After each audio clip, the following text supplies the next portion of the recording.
30 years of trusted brilliance. Sarvana Elite Golden Diamonds, now in Coimbatore, the ultimate destination for exclusive designs. கண்டிப்பாக மக்கள் மாற்றம் வேண்டும் என்று ஒரு ஒற்றையின் அடிப்படையில் தான் விஜய் மக்கள் 108 இடங்களை ஜெயிக்க வச்சுருக்கிறாங்க. மக்கள் மாற்றம் வேண்டாம்னு நினச்சிருந்தா எப்போவே மற்ற கட்சிகளை ஆட்சியில் மக்கள் உட்கார வைத்திருக்கலாம். ஆனால் மக்கள் மாற்றம் வேண்டும் என்ற ஒற்றை காரணத்துக்கோசம் தான் புதிதாக ஒரு அரசு 75 வருட வரலாற்றில் ஜெயிச்சிருக்குது. 108 இடம் ஜெயித்த பெரும்பான்மைக்கான கட்சிக்கு ஆதரவு கொடுத்து ஆட்சி அமைக்க வழிவகை செய்ய வேண்டும். இனி டிஎம்கே ஏடிஎம்கே நிலைமை 2031 2036 வரைக்கும் அவுட் ஆஃப் ஸ்டேஷன் தான். நான் என்ன தெரியுமா சொல்கிறேன், வந்தாச்சு ஒரு 5 வருஷம் ஆகட்டும், அவர் எப்படி பண்ணுறாருன்னு பார்த்துட்டு அதுக்கப்புறம் இப்போ இருந்த ஜனங்க இப்போ இந்த ஒரு இதுக்கு கோசம் எல்லாம் மாற்றி போட்டாங்களே, இப்போ அடுத்த வருஷம் இவரே சரியாக பண்ணலாம், அதே மாற்றி செஞ்சுருவாங்க ஜனங்களாம் இப்போ ரொம்ப உஷாராக இருக்காங்க. போட்டாச்சு வந்தாச்சு, இவர் எப்படி ஆட்சி அமைக்கிறாரு ஒன்று அந்த 5 வருஷத்துக்குன்னு பார்க்கணும். எதுவுமே இல்லாத இப்போ கொடுக்க மாட்டேன் இது பண்ணணும்னு சொல்ல முடியாதுல்ல. நம்ம தான் பார்த்து என்ன பையன் நின்று அவர் ஒண்டியாக கெடிச்சு வந்துட்டார், எப்படி அமைக்கிறாரு எப்படி போகுதுன்னு பார்க்கலாம். அவருக்கு எப்போவுமே ஒரு போராட்டம் தான் வரும். இப்போ விஜயை பொறுத்த வரைக்கும் நீங்கள் ஆரம்பத்துலேருந்து கட்சி ஆரம்பத்துலேருந்து பார்த்தீங்கன்னா ஒன்றுக்கும் பெர்மிஷன்லேருந்து மாநாடுலேருந்து ஊர்வலத்துலேருந்து எது எடுத்தாலும் தடங்கள். ஆனால் கடைசியில் அந்த கட்சி பேரே தான் வரும், வெற்றி தான் வரும். அது இந்த ஆள் என்ன பண்ணிட்டான், சாதாரணமாக தட்டுவார் நான் எதிர்பார்த்தேன், ஒரு பட்டாசு மாதிரி வெடிக்கும் போல இருக்குன்னு நினச்சேன். இவர் என்ன பண்ணுறாரு, இந்த பாராங்கல் எல்லாம் வெடிக்கும் பார்த்தீங்களா, வெடிக்கிறதுக்கு வைப்பாங்களே குண்டு, அதை வச்சு விட்டான் நம்மளால் விஜய். ஓரளவு தான் பொறுமை உண்டு விஜயை பொறுத்த வரைக்கும். நான் கோவக்காரன், எனக்கு நல்லா தெரியும். ஓரளவு பார்ப்பேன், ஒன்றும் வரலையா கவர்னர்கிட்ட நேராக போவான், இந்த அப்படி என்ன ஆளை விடு, அது எல்லாம் விஜயெல்லாம் ஒரு லிமிட்டு தான் பார்ப்பான். அதுக்கு மேலே போச்சுன்னு இங்கே பயப்படுறதுக்கு இல்லை, மக்களுக்காக தான் இவ்வளோ தூரம் போராடுறான். 1க்கு 4 திருப்பு கவர்னரை பார்க்க மக்களுக்காக தான் போராடுறாரு. அதுக்கப்புறம் கடைசி என்ன சொல்லுவார், மக்களே கோச்சிக்காதீங்க, நான் உனக்காண்டி இவ்வளோ தூரம் பண்ணினேன், ஏன்னா மெஜாரிட்டி இழுவரி நான் என்ன சொன்னாலும் ஒத்து வராத மாதிரியே கொண்டு போய் ட்விஸ்ட் பண்ணுறாங்க. அதனால் தயவுசெய்து நம்ம அதுக்காண்டி அரசியல் விட்டு நான் போல, இதிலே அரசியலே இருக்கேன். ஆனால் பதவி எனக்கு வேண்டாம், இந்த பதவி வாங்க முடியாதுலாம் எனக்கு ஒன்றும் பிரச்சனையே கிடையாது. கவர்னர் கையில் ஒப்படைச்சிட்டு கவர்னர்கிட்ட ஒரு சல்யூட் போட்டு போயிடுவான். என்ன பண்ணுவீங்க, கவர்னர் தான் தலைவலி. 3 வருஷம் ஆகி கட்சி ஆரம்பிச்சு அவனை போட்டு இந்த சித்திரவதை பண்ணுறீங்களா, கொஞ்சம் நியாயம் வேண்டாம் இல்லை, மனசாட்சி இல்லை. ஆனால் தெய்வம் கண்டிப்பாக தண்டிக்குங்க இவனை. எவ்வளோ இதுக்கு தெய்வம் தண்டிச்சு இல்லை. இப்போ எலெக்ஷனில் 48 பேர் கரூரில் செத்தாங்க இல்லை, அப்போ அதுக்கு விஜய் காரணமாக இருந்தால் இந்த எலெக்ஷனில் இவ்வளோ 108 வாங்கியிருக்க முடியுமா, முடியாது இல்லை. பொறுப்பு பதவி கிதவி வேண்டாம். எத்தனை கட்சினா வாங்க, உங்களுக்கு பதவி எது வேணால் நீங்கள் எடுத்துங்க, சிஎம்மை தவிர. சிஎம் போஸ்ட் மாத்திரம் என் தலைமை வச்சுருக்க போகிறான். அவர் வந்தது எல்லாத்துக்கும் சந்தோஷம்தான், மக்களுக்கு ரொம்ப சந்தோஷம். விருப்பப்பட்டு தான் அவர் வந்திருக்காங்க, இல்லைனா வந்திருக்க முடியாது, வர்றதுக்கே வாய்ப்பு இல்லை. விருப்பப்பட்டனால தான், ஏன்னா மக்கள் விரும்புறது இங்கே உள்ள ஊழல் இதெல்லாம் ஒழியணும், அதே நேரத்தில் மக்களுக்கு நல்ல செழிப்பான வாழ்க்கை அமையணும்னு சொல்லி எதிர்பார்க்குறாங்க. இதுதான் மெயின் கருத்து. கூட இருந்து குழி பறிப்பவங்களும் இருக்காங்க, அதே போல் நம்பிக்கை துரோகம் பண்ணுறவங்களும் இருக்காங்க. ஸோ அவர் கூட இருக்கிறவங்க முடிஞ்சால் அவங்க உதவி செஞ்சால் நல்லாயிருக்கும். இல்லை, இது கண்டிப்பாக இவ்வளோ ஜனங்க ஃபஸ்ட்டு தற்குறின்னு சொன்னாங்க. ஆனால் இவ்வளோ ஜனங்க சேர்ந்து சூஸ் பண்ணியிருக்காங்க. இப்போ நாலாமே விஜய் ஃபேன் இல்லை, ஆனால் ஒரு மாற்றம் வரணும். ப்ளஸ் என்னை பொறுத்த வரைக்கும் சிம்பிள், எங்கள் எல்லாருடைய இது என்னென்னா டெமோக்ரஸியில் எல்லாருக்கும் ரைட்ஸ் இருக்குது. எல்லா கட்சிக்குமே டிஎம்கேவோ ஏடிஎம்கேவோ விஜயோ இல்லை நாளைக்கு வேறு யாராவது வந்தாலும் அதே மாதிரியே பிஜேபி காங்கிரஸ் ஒரே பர்சனே கண்டினியூஸாக ஆள முடியாதுல்ல. பீப்புள் வாண்ட் சேஞ்ச், அண்ட் இது தப்பும் இல்லை, வேறு அவங்களுடைய ஐடியாஸ் கூட வித்தியாசமாக இருக்கலாம். ஸோ இது கண்டிப்பாக ஒரு நல்ல ஒரு பொலிட்டிக்கல் மூவ்னா மிச்சவங்களும் ஆதரிக்கணும். அதான் இப்போ அவங்க டிஎம்கே இன்னொன்று இவங்க திருப்பி திராவிடம் இது ஆக்சுவலி உண்மையிலேயே இந்த வாட்டி தான் பீப்புள்ஸ் சாய்ஸ். ஏன்னா நீங்கள் பார்த்தீங்கன்னா தலித்ஸ்க்கும் கொடுத்துருக்காரு. இவங்கெல்லாம் பேசுனாங்க டிஎம்கே, பட் தலித்ஸ்க்கு இவ்வளோ கிட்டத்தட்ட 20 பேர் வின் பண்ணியிருக்காங்கன்னு கேள்விப்பட்டேன். அண்ட் இந்த எலெக்ஷனில் தான் ஒரு ஆட்டோ டிரைவர் முதற்கொண்டு படித்தவங்க எல்லா லெவல்லையுமே வின் பண்ணியிருக்காங்க. ஆனால் இவ்வளோ ஜனங்க சூஸ் பண்ண இடத்துல அப்போ முட்டாளாக்குறாங்க. அப்போ நான் கேட்குறேன், படித்தவங்க படிக்காதவங்க எவ்வளோ பேர் ஓட்டு போட்டிருக்காங்க, ஃபாரின்லேருந்துலாம் ஓட்டு போட்டிருக்காங்க. அப்போ எல்லாமே தற்கொலையா? கண்டிப்பாக கிடையாது. எப்பயுமே ஒரு போட்டி இருக்கணும். நம்ம இந்த 5 வருஷம் பயந்துன்னு ரூல் பண்ணுவாங்க, அப்போ தான் நம்ம பண்ணலைன்னா அடுத்த 5 இயர்ஸ் வேறு யாராவது வந்துடுவாங்க. அதுதான் ஒரு ஹெல்த்தியான ஒரு ட்ரெண்டு. சான்ஸே கொடுக்காம நீங்கள் அவர் பண்ணலன்னு சொல்கிறது ரைட் இல்லைல்ல. இட்ஸ் டூ ஏர்லிங்க. முதல்ல அவர் பாவம், அவரை நிம்மதியாக ஒரு சிஎம் போஸ்ட் அவர் ஒரு சந்தோஷம் கூட படல, அதுக்குள்ளே இவ்வளோ பிரச்சனை என்ன பண்ணுவாங்க? அவரும் நியூ தானே பாவம் எல்லாருக்கும்.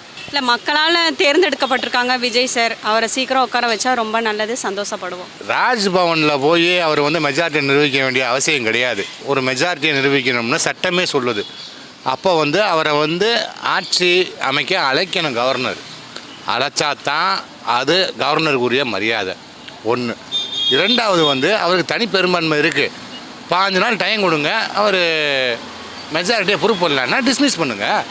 அதை விட்டு அவரை ஆட்சி அளிக்கவே அவரை வந்து நீங்கள் கூப்பிடலைன்னா அப்போ நாங்கள் ஓட்டு போட்டவங்களாம் நாங்கள் எதுக்கு இருக்கோம்? இதை வந்து விஜயை வரவே விடக்கூடாது அப்படிங்கிறத ஒரு சூழ்ச்சி பண்ணுறாங்க. ஆனால் தமிழ்நாட்டு மக்கள் அமோக ஆதரவை விஜய்க்கு தான் தெரிவிப்பாங்க. அதாவது இன்றைக்கி மாலை மலர் பேப்பரில் இயக்குனர் அமீர் வந்து ஒரு சரியான ஒரு வார்த்தையை சொல்லியிருக்கார். என்ன சொல்லியிருக்காரு அப்படின்னா, விடுதலை சிறுத்தைகளும் கம்யூனிஸ்ட் தோழர்களும் காலம் தாழ்த்துவது தமிழ்நாட்டிற்கு நல்லதல்ல. சப்போர்ட் பண்ணுங்கப்பா ஒரு ஆளுக்கு. அதாவது ஒரு முதல் முயற்சியிலேயே வந்து இரு பெரும் கட்சிகளையும் எதிர்த்து ஒரு தனி மனுஷன் போராடி ஒரு தனி ஆளுக்காக தான் ஓட்டு வந்திருக்கு. அவங்ககிட்ட ஜெயித்த விஜய்கிட்ட ஜெயித்த வேட்பாளர்கள் எல்லாருமே பார்த்தீங்கன்னு வச்சுங்களேன், தொகுதிக்கு அறிமுகமா இல்லையா அப்படின்னா உங்களுக்கே தெரியும். பல பெரிய ஜாம்பவன்களை வீழ்த்திட்டு வந்திருக்காங்க. ஏன் மக்கள் ஓட்டு போட்டிருக்காங்கல்ல. அப்போ அவரை வளர விட்டு பார்க்கணும். பார்த்தா தான் தெரியும்.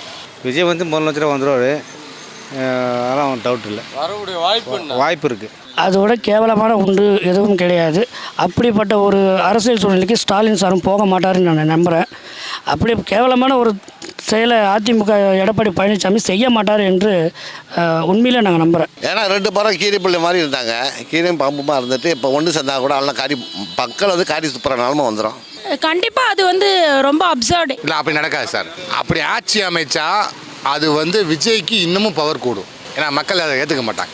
50 வருஷமாக ஒரே இதை மாற்றி அதை குறை சொல்கிறது, அதை மாற்றி இதை குறை சொல்கிறது அப்படின்னு சொன்னால், விஜய் வந்ததுக்கப்புறம் நீங்கள் 2 ஒன்றாயிட்டீங்கன்னா நீங்கள் வந்து ஒன்றுக்குள்ளே ஒன்றாயிட்டீங்க.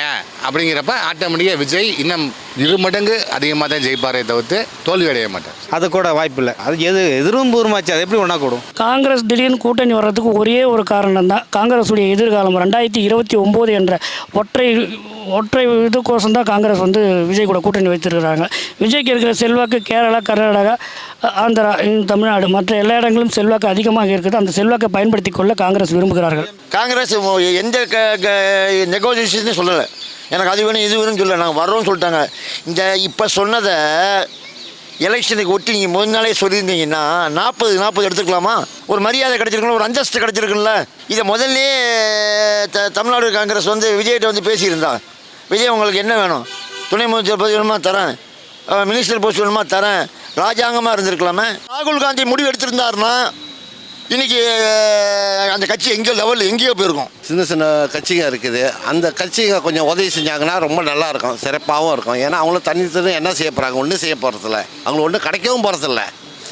இது மாதிரி ஆதரவு கொடுத்தாங்கன்னா அவங்களுக்கும் ஒரு நல்ல ஒரு வாய்ப்பு கிடைக்கும். இப்போ வந்து காங்கிரஸும் டிஎம்கேவும் இருந்தாங்க, இப்போ காங்கிரஸ் தனியாக வந்துட்டாங்க. ஏடிஎம்கே பிஜேபி இருந்தாங்க. இப்போ கண்டிப்பாக காங்கிரஸ் பிஜேபி சென்டரில் அவங்க, ஏன்னா சென்ட்ரல் பவர் இல்லாமல் இவங்க ஆட்சி தனியாக ஆள முடியாது. ஸோ அது எந்த கட்சி ஆதரவு தெரிவித்தாலும் தெரிவிக்கணுங்கிறேன். ஏன்னா நம்ம தமிழ்நாடு, நம்ம ஜனங்க தான் நம்ம ஆளுங்களுக்கு சப்போர்ட் பண்ணோம். இது வந்து துரோகம் இது ஒன்றும் துரோகம் கிடையாது. மற்ற கட்சிகள் எல்லாமே பார்த்துருப்போம். நம்ம தமிழக வரலாற்றில் ஒரு கட்சி எத்தனை கட்சிகளோடனாலும் கூட்டணி வைப்பாங்க. இந்த எலெக்ஷனில் இந்த கட்சி கூட இருப்பாங்க, அடுத்த ஆட்சியில் அடுத்த கட்சி கூட இருப்பாங்க, மாறி போய்கிட்டே இருப்பாங்க. இந்த எலெக்ஷனில் விஜயை வந்து காங்கிரஸ் எதிர்க்கவில்லை, மௌனமாகத்தான் இருந்தார்கள். ஆனால் காங்கிரஸுடைய கட்சித் தலைவருக்கு விஜய் கூட கூட்டணி வைக்கணும்னு எலெக்ஷனுக்கு முன்னாடியே விருப்பம். அதை தமிழக காங்கிரஸ் கட்சி சார்பாக அவங்க வந்து அதை நிராகரிச்சிட்டாங்க. ஆனால் இந்த எலெக்ஷனில் அவங்க வந்து 28 இடங்களில் 23 இடங்கள் தோற்று 5 இடங்கள் வெற்றி பெற்றாங்க. அப்போவே அவங்க புரிஞ்சுக்கிட்டாங்க. கண்டிப்பாக நீடிக்கும் இந்த கூட்டணி. 2029 2036 வரைக்கும் இந்த கூட்டணி நீடிக்கும். கொத்தடிமையாக இருக்க நான் வேண்டாண்டா, கொத்தடிமை தனி விடா, நல்ல சௌரியமாக இருறான்னு சொல்கிறேன். இல்லை நான் ஐயா கூட எசமான் கூட தான் இருப்பேன், துண்டை கக்கத்தில் வச்சுட்டு உட்காந்துருந்தேன், என்ன பண்ண சொல்கிறீங்க? உண்மையே நல்லது முடிவு எடுத்திருக்காங்க. வந்தவரை நாங்கள் பண்ணித்தரோன்னு சொல்கிறோம். நான் இப்பவும் சொல்கிறேன்னு, டிவி கீழே இருக்கிறவன் எவனோ பொறுப்பை நம்பி வரல. அதெல்லாம் பார்க்கணும், ரொம்ப வருத்தமாக இருக்குங்க, ரொம்ப வருத்தம். இதெல்லாம் கேட்டால் ரொம்ப வருத்தம் இருந்தாலும் இழுப்பிரி ஆயிடுச்சு இல்லை. அது ஸ்டாலினுக்கு வந்து ஒரு மன கஷ்டமாயிடும். ஏன்னா ஏற்கனவே எவ்வளோ நாளாக அவங்க கூட்டணி இருந்துட்டு திரும்பி பிரிஞ்சு போனாக்க அவர் ரொம்ப மன கஷ்டமாயிடும். அவர் வந்து இந்தமாரி செயலில் கண்டிப்பாக ஈடுபட மாட்டார். அவர் அரசியலில் ஸ்டார்ட் பண்ணுறேன்னு சொல்லிட்டு வந்தப்பவே இல்லை, இந்த அரசியலில் எனக்கு வேணாம் அப்படின்னு சொல்லிட்டு ஒதுங்கி கொள்றவர் திரும்ப மீண்டும் அரசியல் வரமாட்டார்னு நாங்கள் நம்புகிறோம். அப்படியே வந்தாலும் தமிழக மக்கள் திருச்சி கிழக்கில் தமிழக வெற்றி கழக சார்பாக யாரை நிற்க வைக்கிறாங்களோ அவங்கள தான் மக்கள் வெற்றி பெற செய்வார்கள் என்று நான் நம்புகிறோம். அது ஃபஸ்ட்டே வந்திருக்கலாம் சார். அவர் இவ்வளோ நேரம் அவர் இருக்க வேண்டிய வேலையே கிடையாது. அவரை விட சின்ன வயசு தான் விஜய், ஒரு துணிஞ்சு வரலையா, அந்த மாதிரி ஃபஸ்ட்டே வந்திருக்கலாம். வந்ததான் அவர் ஆதரவு அவருக்கு கிடச்சிருக்கும். அதெல்லாம் நம்பாதீங்க, விட்டுருங்க. போனால போய் ஏன் பேசுகிறீங்க? ரஜினியெல்லாம் அந்த லிஸ்ட்லேயே கிடையாது. அவர் பயப்படுறாரு. எல்லாரும் அவரை உடனே என்ன சொல்லுவான்? இப்போ இவரை வந்து கிறிஸ்டின்மா, அவரை வந்து என்ன சொல்லுவான்? கர்நாடகத்துக்காரன் இங்கே இது பண்ணக்கூடாது, ஏன் நம்மளுக்குள்ளே சொல்லலையா? அதே மாதிரி இவரை இப்போ வந்து ஜாதி இது மதம் இது பூசலாம் பார்த்தாங்க. இந்த ஆள் கோயிலாக போயிட்டான். மத சாயம் இந்த ஆள்கிட்ட இன்னுமே வேலைக்கு ஆகாது. கடவுளை கும்பிடணுன்னு தான் சொல்கிறாரு. அம்மா அப்பாவை கும்பிடு, கடவுளை கும்பிடுன்னு தான் விஜய் சொல்கிறது. கடவுளை கும்பிடாத, நம்ம கட்சிக்கு கடவுளுக்கு கொள்கை இதெல்லாம் கிடையாது. நீ உனக்கு நம்பிக்கை இருந்தால் நீ போ, எனக்கு நம்பிக்கை இருக்குது நான் போகிறேங்கிறாரு. இதில் என்ன தப்பு? ரஜினியே வந்து அவரே இன்டர்ஃபியர் பண்ணியிருக்கலாம். ஏன்னா அவருக்கு வந்து பிஜேபிக்கிட்டேயும் நல்ல வாய்ஸ் இருக்குது. அவரை ஜென்ரலாக எல்லா லீடர்ஸுமே அவரோட இது பண்ணுறான். எனக்கு என்ன ஆச்சுன்னா இன்னி வரைக்கும் ஏன் அவர் ஒரு ஸ்டாண்ட் எடுக்கலைங்கிறது தான். ரஜினி தான் வந்துருவாருங்க நிச்சயம்.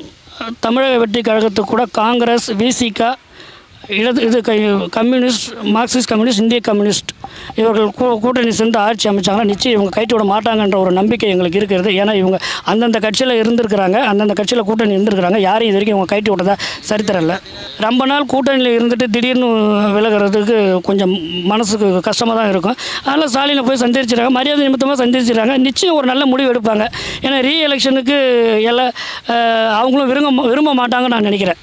ரீஎலெக்ஷனுக்கு விரும்ப மாட்டாங்கன்னு நினைக்கிறேன். நிச்சயம் ஒரு மாற்றம் வேணும்னு மக்கள் முடிவு பண்ணி போட்டுக்கிற கட்சிக்கு அவங்க ஆதரவு தந்து ஆட்சி அமைப்பாக உதவுவாங்கன்னு நினைக்கிறேன். இப்போ பிஜேபி வந்து பார்த்தீங்கன்னா இந்தியாவில் மொத்தம் 22 மாநிலத்தில் மேற்கு வங்கத்தோடு சேர்த்து 22 மாநிலம் ஆள்றாங்க. 22 மாநிலத்தை தவிர்த்து மீதி இருக்கிற அத்தனை மாநிலங்களுக்கும் பிஜேபி குடைச்சல் கொடுத்துட்டு தான் இருக்கிறாங்க. இது வந்து இன்றைக்கு நேற்றைக்கு இல்லை. அவங்கள வந்து ஒரு கட்சி அவங்களுக்கு ஒத்துழைக்கலைன்னா அந்த கட்சிக்கு குடைச்சல் கொடுத்து அந்த கட்சியை உடைக்கிறது தான் அவங்களுடைய முதல் வேலையை. அதை அவங்க செய்து கொண்டு தான் இருப்பாங்க. என்ன பண்ணுறோம், அதெல்லாம் தாண்டி தான் வந்தாகணும். அதெல்லாம் தாண்டி தலைவர் வருவார்ன்ற நம்பிக்கை எங்களுக்கு இருக்குது.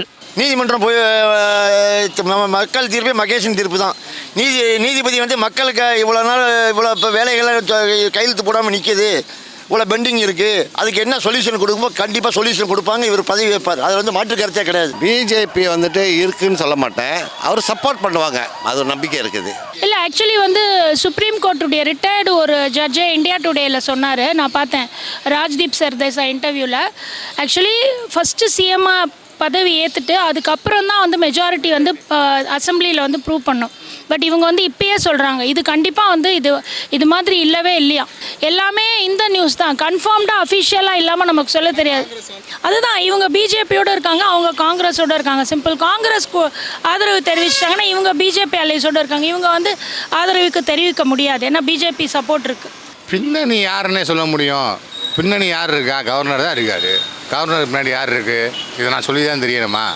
கவர்னர் யார் கண்ட்ரோலில் இருக்கா? சென்ட்ரல் கவர்மெண்ட் கண்ட்ரோலில் இருக்குது, அவ்வளோதான். இது வந்து அவருடைய தோல்வியினுடைய உச்சத்தின் வெளிப்பாடு தான் நான் நினைக்கிறேன். ஒரு அரசாங்கம் தோத்துடுச்சுன்னா அதோட கடமை முடித்து கொள்ளணும். அடுத்த அரசாங்கம் வந்து அதில் பட்ஜெட் நிதியில் என்ன இருக்குதுன்னு பார்த்துட்டு பொறுமையாக அவர்கள் செய்வாங்கன்னு நான் நினைக்கிறேன். எப்படி ஒரு வருஷம் காலம் ஆகும் எல்லாமும் செய்கிறதுக்கு.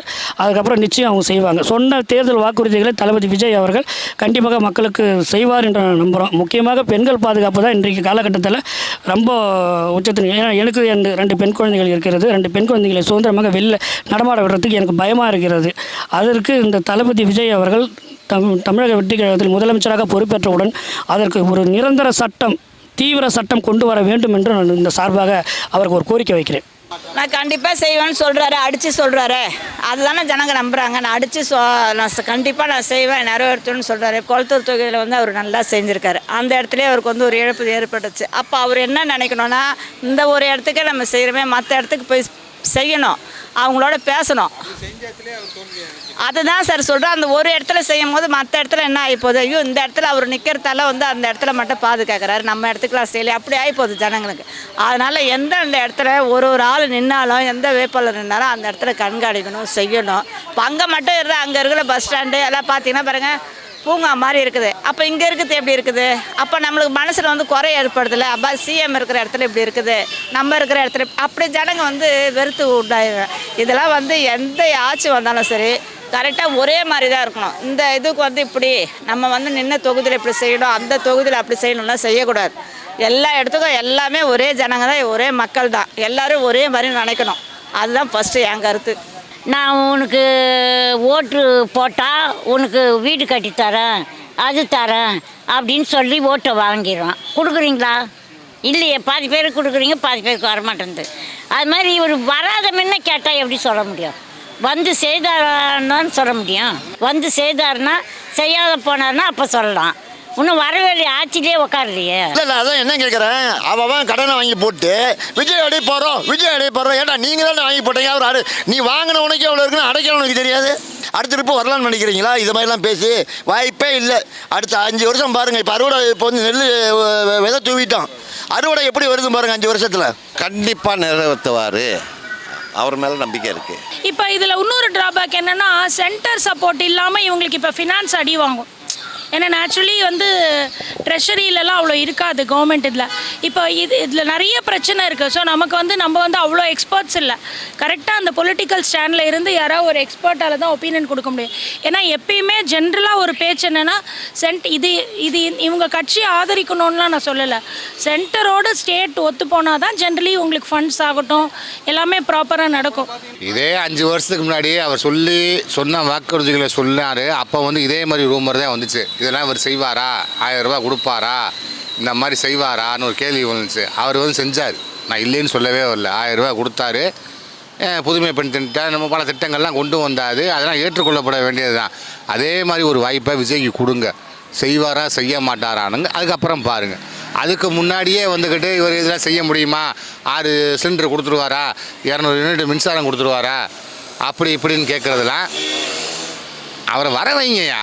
வர வச்சுக்கிட்டு அதுக்கப்புறம் நீங்கள் சொல்லுங்கள், அவர் செய்வார். Sarvana Elite Gold and Diamonds, the ultimate destination for exclusive designs.